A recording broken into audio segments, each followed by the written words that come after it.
Olá, meus amigos, muito bom dia. Eu sou o professor Marcelo e este é o canal Resenha Forense. De volta aos comentários da nova lei de licitações. Lembrando sempre que aqui são comentários práticos, não é nenhum curso muito aprofundado de direito administrativo. Se você gosta do projeto, você pode curtir o vídeo, por gentileza. Também você pode se inscrever no canal, vai ajudar bastante, tá? Os links estão aqui embaixo. Também estão aí embaixo links para apoio, né? Você pode ajudar o Resenha Forense com apenas R$ 2 por mês no Apoia-se, ou ainda você pode ser membro do canal, e aí você terá acesso a um conteúdo exclusivo que eu vou começar a postar em breve, tá? Muito bem, então, também você pode conhecer os cursos no canal do canal em resenhaforense.com. Avante! A gente chega nas disposições setoriais dessa seção quarta da lei, e aí a gente vai estudar hoje a subseção primeira, que trata das compras, tá? Então, claro, um assunto importante em licitações e contratos do Estado, não tem como deixar de estudar compras, não é? Então vamos lá, artigo 40, hoje artigos 40 a 44, tá? Um trecho um pouco mais curto, né, que os demais comentados. Vamos lá, artigo 40. O planejamento de compras deverá considerar a expectativa de consumo anual e observar o seguinte, ó, mais uma vez a lei tendendo a elastecer a visão temporal da administração pública, né? Olha, vamos pensar pelo menos a médio prazo, vamos pensar em termos de ano, né? Vamos fazer um planejamento anual, no mínimo. Então, ó, não é à toa que ela usa este linguajar aqui, ó, planejamento, né? Planejamento de compras que tem que considerar a expectativa de consumo anual e ainda observar o que vem num rol abaixo. Olha só. Número 1. Condições de aquisição e pagamento semelhantes às do setor privado. Então, vamos colocar assim, ó, condições semelhantes às do setor privado. Não é porque é Estado, não é porque é iniciativa pública que tem que contratar porcaria, né? Que tem que contratar um produto ou um serviço ruim, barato de per si. Não, vamos fazer igual a iniciativa privada, vamos fazer uma coisa bem feita. Número 2, processamento por meio de sistema de registro de preços, quando pertinente. A lei vai tratar do registro de preços posteriormente, mas é mais ou menos a licitação carona aqui, tá? Como diz a doutrina. Número 3. Determinação de unidades e quantidades a serem adquiridas em função do consumo e utilização prováveis, cuja estimativa será obtida sempre que possível mediante mediante adequadas técnicas quantitativas, admitido o fornecimento contínuo, né? Então, uma estimativa sendo admitido fornecimento contínuo, né? Mensal, por exemplo, resmas de folha, toner de impressora, é, caixas de produtos de limpeza e assim vai, tá? Número 4. Condições de guarda e armazenamento que não permitam a deterioração do material. Então, evitar que as coisas estraguem, né? Imagina, comprar merenda para a escola, não adianta nada comprar, sei lá, carne que vai ficar 3 dias num refrigerador ruim que vai estragar, né? Então, essas coisas devem ser pensadas, obviamente. E atendimento a alguns princípios, né? Aí a lei, de novo, usando esse linguajar, né? Princípio. O que é princípio? É aquilo que a lei fala que é, né? Ou seja, é uma regra, né? Então, vamos lá. Atendimento aos princípios, né? Vamos usar a linguagem da lei. Então, eu vou mudar de cor. Princípios do quê? Da padronização, considerada a compatibilidade de especificações estéticas, técnicas ou de desempenho, claro, né? É melhor comprar as mesmas impressoras para uma repartição pública, porque aí os termos de garantia serão idênticos, a manutenção será idêntica, né? Você aprimora o know-how do pessoal técnico, você compra as mesmas coisas em larga escala, e isso aumenta a expectativa de utilização e também aumenta a possibilidade de economia, né? Ou melhor, inciso 5º, atendimento aos princípios. A linha B, do parcelamento, quando for tecnicamente viável e economicamente vantajoso. Então, ou padroniza para valer a pena, ou parcela para valer a pena também, né? Então, fazer o que é melhor para a administração pública no caso concreto, e não fazer por fazer, né?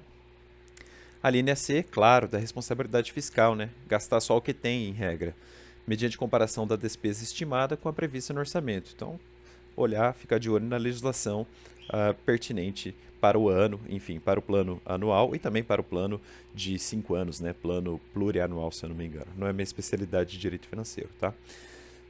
Ainda que eu seja especialista em direito administrativo, são ramos diversos. Muito bem, avante, parágrafo 1º. O termo de referência, aqui estudado, deverá conter os elementos do inciso 21, ou melhor, do inciso 23 do artigo 6º da lei. Lembra o artigo 6º que fez aquele monte de definições? Acho que foram 60 incisos. A gente os leu aqui, né? Então, olha só, o termo de referência deverá conter os elementos daquele inciso 23 do artigo 6º, além das seguintes informações. Então, ó, vamos reler o inciso 23 do caput do 6º.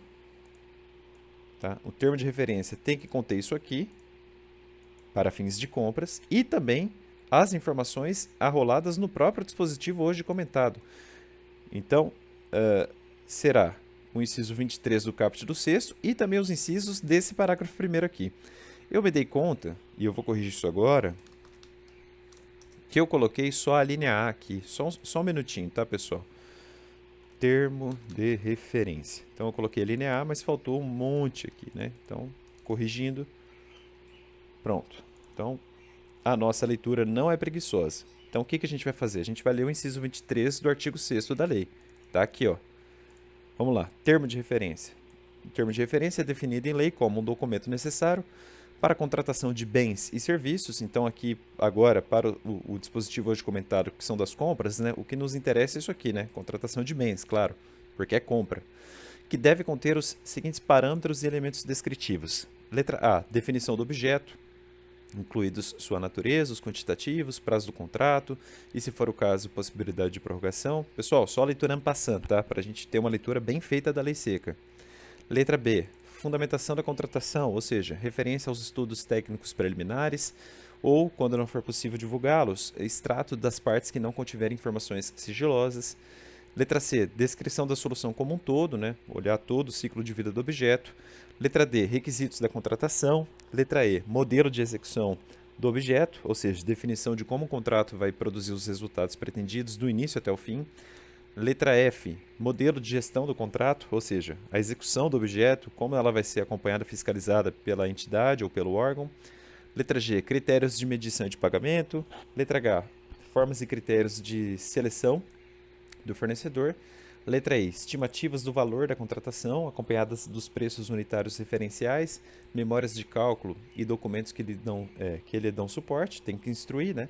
Com os parâmetros utilizados para a obtenção dos preços e para os respectivos cálculos, que devem constar de documento separado e classificado e também adequação orçamentária. Então, além de tudo isso, do inciso 23 do caput do artigo 6º, o termo de referência para fins de compras, tá? Que é uma disposição setorial da lei, além desse inciso aí, que a gente comentou agora, tem também os incisos do próprio parágrafo, que a gente vai ler agora. Ó. Inciso 1º, especificação do produto, preferencialmente conforme catálogo eletrônico de padronização, observados os requisitos de qualidade, rendimento, compatibilidade, durabilidade e segurança. Então, inciso 1º acaba sendo redundante, né? A rigor entra aqui no termo de referência, na própria definição antecedente da lei. Número 2, indicação dos locais de entrega dos produtos, indicação dos locais de entrega dos produtos e das regras para recebimento provisório e definitivo, quando for o caso. Número 3, especificação da garantia exigida e das condições de manutenção e assistência técnica quando for o caso. Bom, é só pensar aqui em compra de equipamento de informática, né? Ó, qual que vai ser a garantia que a fornecedora vai me dar, né? Se queimar o LED do monitor, quanto tempo a administração tem para substituição? E assim vai. Parágrafo 2º. Na aplicação do princípio do parcelamento, então, na aplicação do princípio do parcelamento, e eu vou mudar de cor, vou colocar assim, ó, princípio do parcelamento em cinza, sabe por quê? Porque a própria lei, no artigo agora comentado, no artigo 40, disse, no seu inciso 5º, que o planejamento de compras deverá atender ao princípio do quê? Da padronização. Então, sobre o princípio da padronização, puxa uma seta aí do teu vademecum, né, daquele inciso, para esse parágrafo aqui, ó, na aplicação do princípio do parcelamento, referente às compras, deverão ser considerados, número 1, viabilidade da divisão do objeto em lotes. Então, o licitante, o órgão ou a entidade licitante, tem de pensar nisso. Olha, será que é viável dividir o objeto em lotes? Parece que vale mais a pena, né? Eu não preciso comprar todos os computadores da repartição agora. Eu posso guardar mais 3 anos para ter uma tecnologia melhor, um equipamento melhor. Número 2, aproveitamento das peculiaridades do mercado local, né? Então, por exemplo, em Curitiba é sediada, salvo engano, a Positivo, né, que fornece equipamento de informática. Olha, talvez valha a pena aproveitar a logística da fornecedora na própria cidade, né? Ou também pensarmos o seguinte, olha, tem uma fornecedora aqui no país que vai atender a garantia administrativa caso haja necessidade, né? Não é uma coisa estrangeira somente. E aí sempre pensando na economicidade, né? Sempre que possível, desde que atendidos os parâmetros de qualidade, tá? Então, aproveitar as peculiaridades não dispensa pensar-se nos parâmetros de qualidade. 3, dever de busca, ou melhor, dever de buscar a ampliação da competição e evitar a concentração do mercado. Então, você pensa, sim, nas peculiaridades do mercado local, mas jamais você menoscaba a ideia de competitividade licitatória. Tá? Não pode. Um dos objetivos da licitação é promover a competição, ou seja, a isonomia entre os interessados. Né? Então, não é para pensar ninguém, é só para pesar na hora de contratar como um fator não determinante, mas um fator, sim, que deve ser considerado. Parágrafo 3º, o parcelamento que está aqui, ó, agora vamos mudar de cor. Ó. Então, o administrador tem de considerar a possibilidade de divisão em lotes, né? Ou então de parcelamento, né? Princípio do parcelamento. Então, ó, o parcelamento não será adotado quando? Número 1, a economia de escala, a redução de custos de gestão de contratos ou a maior vantagem na contratação recomendar a compra do item do mesmo fornecedor. Então, ao invés de contratar com mais de um, contrata só com um, pensando-se em economia de escala. Agora, não há esse requisito? Vale a pena contratar com mais de um, também para assegurar a isonomia e maior competitividade. Né? Você não foca só em um, você foca em 3. Melhora, né? Então você parcela, essa é a ideia do parcelamento. Agora, você não adota o parcelamento pensando em economia de escala, em redução de custos e em maior vantagem de contratação. Imagina, um só diz, olha, tudo bem, mas eu vou dar um maior desconto se for só comigo. Aí vale a pena, né? Claro, falando em abstrato, há outros requisitos da licitação. Número 2. O objeto a ser contratado configurar sistema único e integrado e houver possibilidade de risco ao conjunto do objeto pretendido. Né? Imagina, fornecimento de modems de internet e de um super HD para armazenar os processos eletrônicos. Putz, tem que ser uma baita tecnologia aí, né? E o risco é gigantesco. É melhor deixar uma pessoa cuidando disso, num contrato administrativo, né? Número 3, processo de padronização ou de escolha da marca levar a fornecedor exclusivo. Então, ter um fornecedor exclusivo teria essa vantagem, né? Você torna a assistência técnica uma só, então você barateia tudo porque você pensa em economia de escala. Mesma coisa, tá, pessoal? A iniciativa privada pensa desse jeito. Agora a lei de licitações também pensa desse jeito, né? O que for melhor para o Estado. Essa é a ideia. Parágrafo 4º. Em relação à informação de que trata o inciso 3º deste artigo, eu acho que ele está falando desse inciso 3º aqui, ou ele está falando desse aqui, ou desse aqui. Estranho, né? Talvez ele esteja falando desse aqui, ó. Que seria do caput do parágrafo 1º? Não, não é. Eu acho que ele está falando desse, ó, do caput, inciso 3º do artigo 40. Ó, em relação a esse inciso, vamos mudar de cor? Em relação a isso aqui, ou seja, em relação à ideia de que o planejamento de compras tem que observar a determinação de unidades e quantidades a serem adquiridas em função de consumo e utilização prováveis, cuja estimativa será obtida sempre que possível por técnicas quantitativas e sendo admitido o fornecimento contínuo. Então, em relação ao inciso 3º aí do caput, eu acho que é disso que a lei está falando. Pessoal, desculpa. Pessoal, perdão. A lei, eu não tinha visto isso aqui, ó. Então, em relação ao inciso 3º do parágrafo 1º deste artigo, mil perdões. Então, em relação ao inciso 3º, não é daqui, mas pelo menos a gente leu a lei, né, pessoal? Não tem problema. Não é nada desperdiçado. Então, em relação ao inciso 3º do parágrafo 1º, que é esse aqui, ó. O parágrafo 1º está aqui. Em relação a isso aqui, ó. Em relação a esse inciso 3º, ou seja, em relação à especificação da garantia exigida e condições de manutenção da assistência técnica, conforme o caso, em relação a esse inciso 3º do parágrafo 1º, peço desculpas, que eu acabei de ler agora sim, desde que fundamentada em estudo técnico preliminar, A administração poderá exigir que os serviços de manutenção e assistência técnica sejam prestados mediante deslocamento de técnico ou disponibilizados em unidade de prestação de serviços localizada em distância compatível com as suas necessidades. Então, em relação a esse inciso aqui, ó, especificação da garantia exigida e condições de manutenção e assistência técnica, pode ser, se a administração fizer um estudo técnico e indicar a necessidade ou a conveniência de exigir-se, né, que a assistência técnica e que os serviços de manutenção sejam prestados mediante um deslocamento de técnico, então pagar, por exemplo, por viagem de um técnico, né, ou disponibilizar na unidade de prestação, fazer lá uma repartição pública, dentro da repartição pública, uma salinha, por exemplo.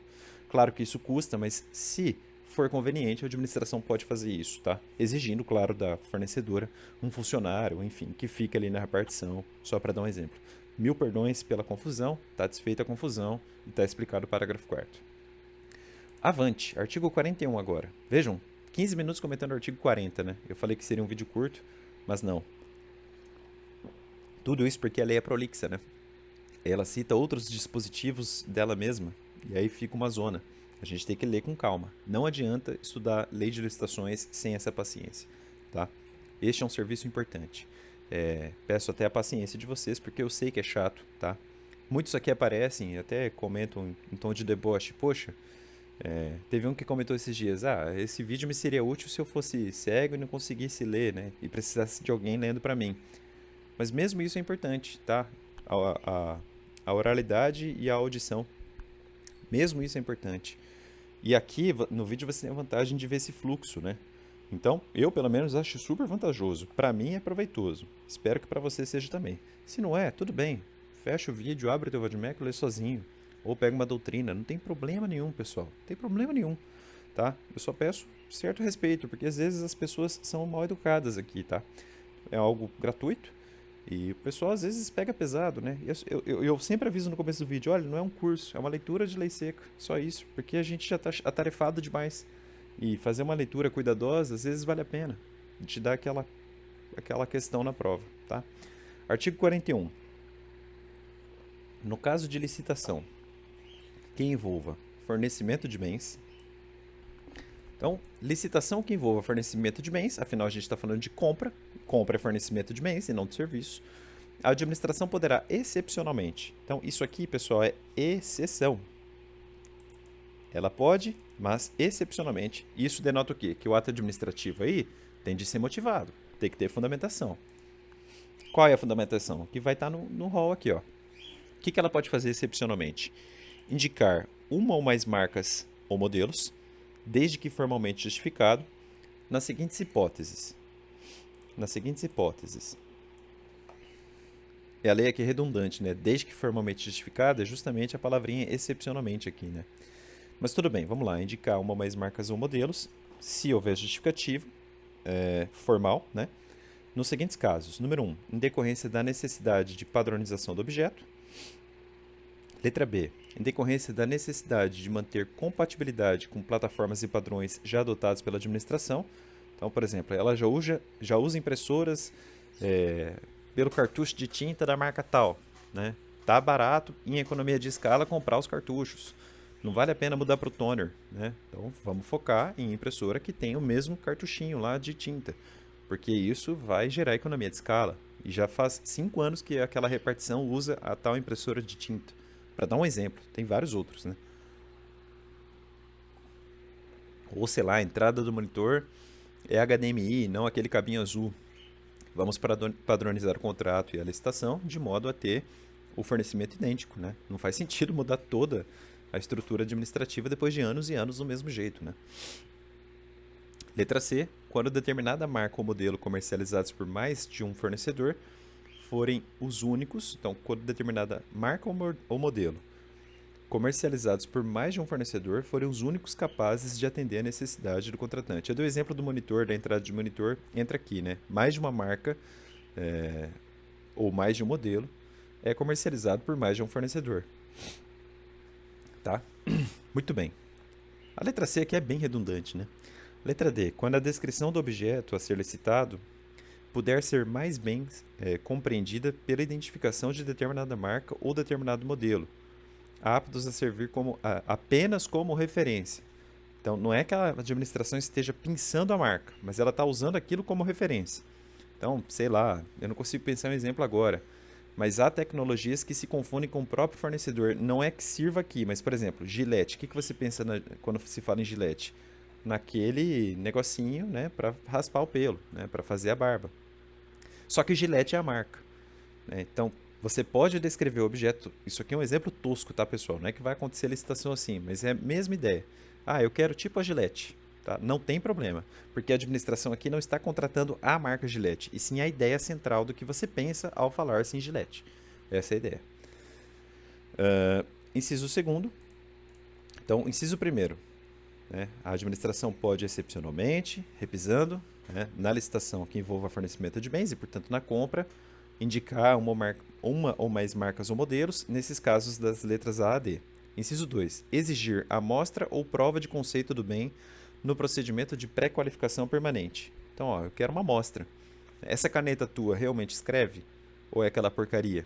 Acabou isso. Né? A ideia é acabar com isso na licitação. Né? Isso também na fase de julgamento. Então, lembra do test drive? É possível aqui também. Porque, ó, fase de julgamento. Não é só na habilitação ou na pré-qualificação, é também na fase de julgamento. É um test drive. Dá duas canetas aí da tua empresa, deixa eu ver se ela funciona mesmo, né? Fase de julgamento de propostas ou de lances, ou seja, vale para pregão, vale para concorrência, né? Ou no período de vigência do contrato ou da ata de registro de preços. Olha, eu vou contratar, mas traz de novo aquela caneta tua. Deixa eu ver se está funcionando mesmo. Só que, claro, tem que estar no edital, tá? E tem que ser justificada a apresentação. Não é exigir por exigir. Tem que estar no edital e tem que ser motivado, justificado. Claro que sempre vai ser motivado, justificado, né? É pensando no êxito do contrato público, né? Então a justificativa em si já é muito fácil, mas tem que estar no edital de licitação. É o único requisito objetivo aí, né? Na prática. Inciso terceiro, ela também pode vedar a contratação da marca ou produto quando, mediante processo administrativo, restar comprovado que os produtos adquiridos e utilizados anteriormente pela administração não atendem a requisitos indispensáveis ao pleno adimplemento da obrigação contratual. Olha, eu vedo a contratação da marca tal de impressora, porque numa licitação passada a experiência foi horrível, que um processo administrativo chegou a punir a empresa. Está aqui a sentença administrativa com coisa julgada. Né? Inclusive houve mandado de segurança rejeitado no Poder Judiciário e a discussão no recurso de mandado de segurança também foi rejeitada. Tá aí os autos. Então não vou contratar mais dessa empresa porque foi frustrante, enfim. Só que aqui, pessoal, ó, tem que ser mediante processo administrativo, tá? Não é falar por falar. Tem que ter materialidade suficiente aí, tá? Não é subjetivo. 4. Solicitar motivadamente carta de solidariedade emitida pelo fabricante. Olha que interessante, né? Porque aí a fabricante vai assegurar a execução do contrato no caso do revendedor ou distribuidor. Então, o revendedor ou distribuidor, né, vencem a licitação. A administração pode, na compra do bem, né, exigir do revendedor ou do distribuidor uma carta de solidariedade, ou seja, a responsabilidade será solidária.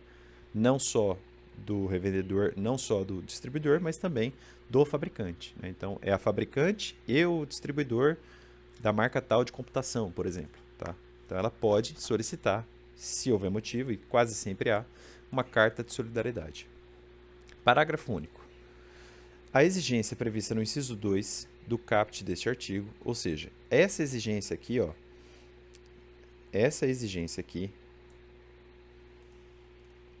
qual seja? Vou mudar de cor agora. A exigência do inciso 2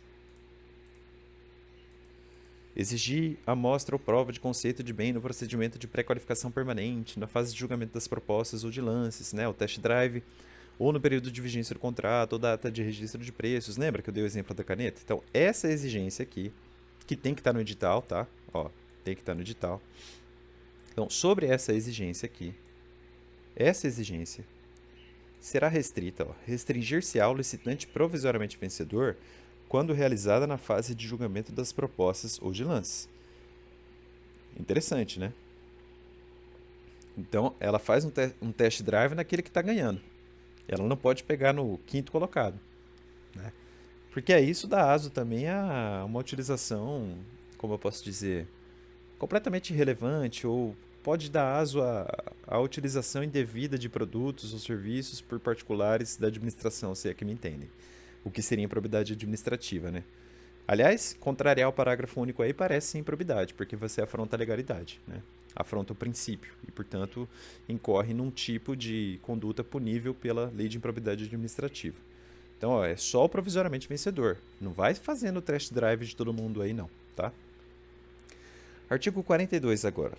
A prova de qualidade de produto atestado pelos proponentes como similar ao das marcas eventualmente indicadas no edital, então, a prova de qualidade de produto apresentado por proponentes como similar ao das marcas eventualmente indicadas no edital, será admitido por qualquer um dos seguintes meios. Então, como que a gente vai provar a qualidade de produto?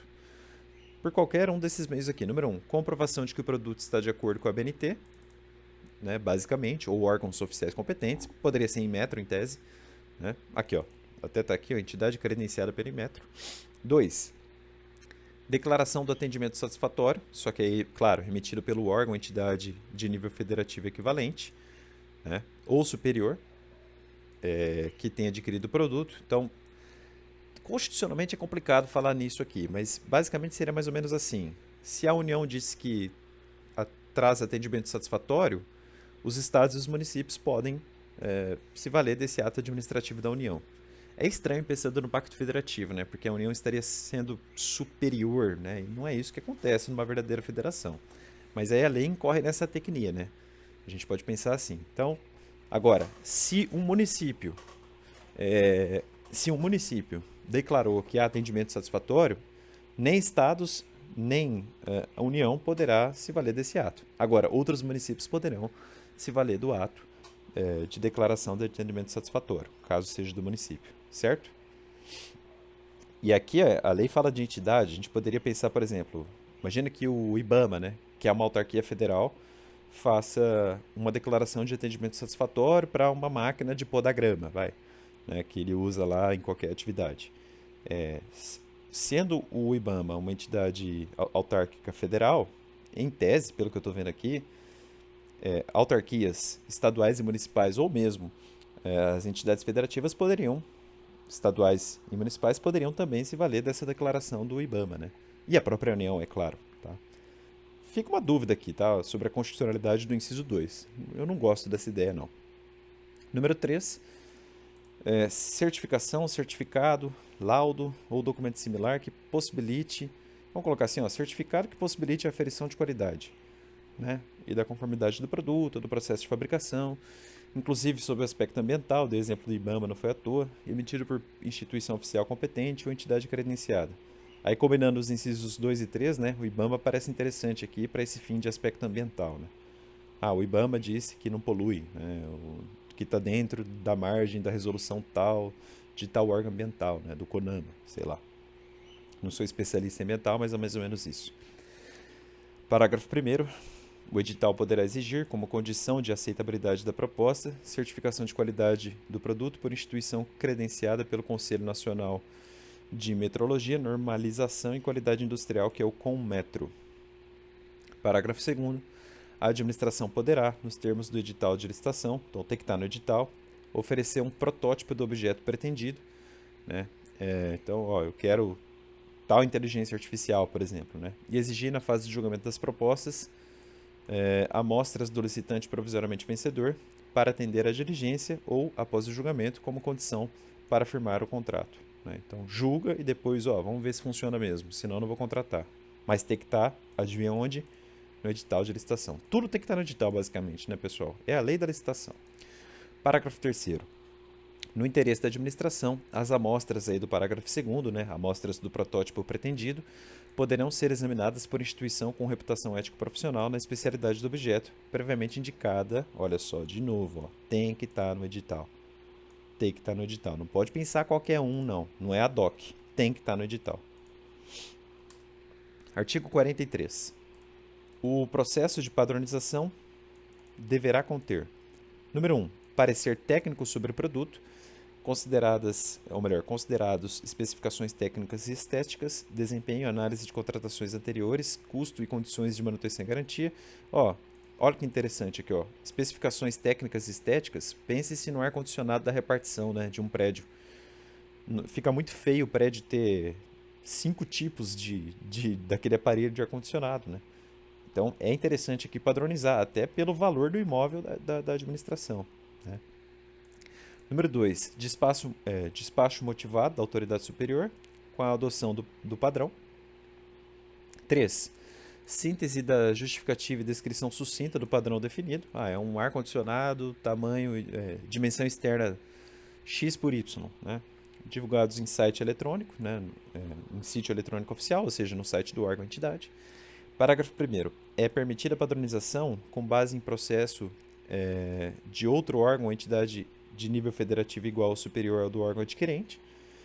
De novo, aquela ideia que eu acho que contraria o pacto federativo, mas enfim, né? Esse negócio de igual ou superior, né?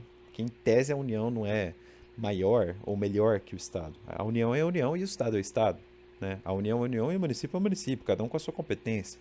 Não quer dizer que a União seja mais que o município ou que o Estado. É claro que a gente pensa assim, mas não é assim pela ideia de pacto federativo, né? Ninguém é superior a ninguém, em regra. Cada um tem a sua competência, né?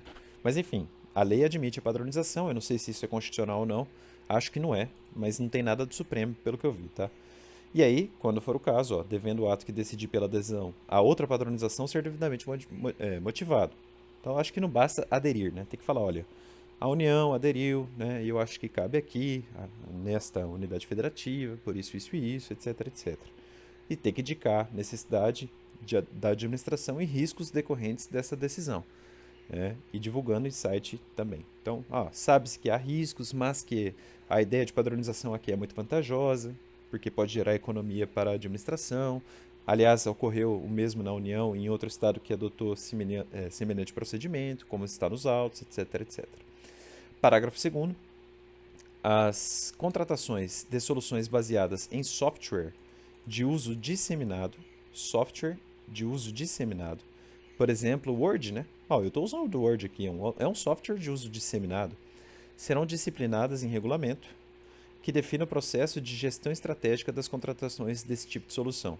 Quem fez isso muito bem antes mesmo da lei foi o Tribunal de Justiça do Paraná, que contratou softwares da Microsoft, né? A utilização do Word, do Excel e também o Teams, né? Que é excelente, fantástico. E valeu a pena, né? É um bom software, ninguém duvida disso. É utilizado no serviço, né? Melhora a atividade do Poder Judiciário. É utilizado em audiências, comunicação entre servidores, cuidar de assuntos como cartas precatórias, enfim, vale muito a pena, né? Então, andou bem o Tribunal de Justiça do Paraná nesse caso. Artigo 44. Quando houver a possibilidade de compra ou de locação de bens, então, quando houver a possibilidade de compra ou de locação de bens, o estudo técnico preliminar deverá considerar os custos e os benefícios de cada opção, com a indicação da alternativa mais vantajosa. Olha, aqui nesse caso concreto vale a pena comprar o imóvel, ou aqui nesse caso concreto vale a pena locar o imóvel. E aí tem um estudo técnico, né, que vai mostrar o que é mais vantajoso. Olha, locar aqui vai ser mais econômico, porque é um prédio que vai ser provisório, na verdade. Já há outra em construção, então a ideia aqui é alocar a administração por no máximo 3 anos, e assim vai, tá? Certo, pessoal? Espero que vocês tenham gostado. No próximo vídeo, já deixei aqui, ó, a gente vai estudar a subseção 2, que trata de obras e serviços de engenharia. Artigos 45 a...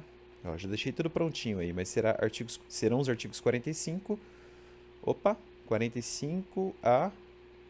Acho que é só um? É isso mesmo? Artigo 45... não, tem mais. 45, 46...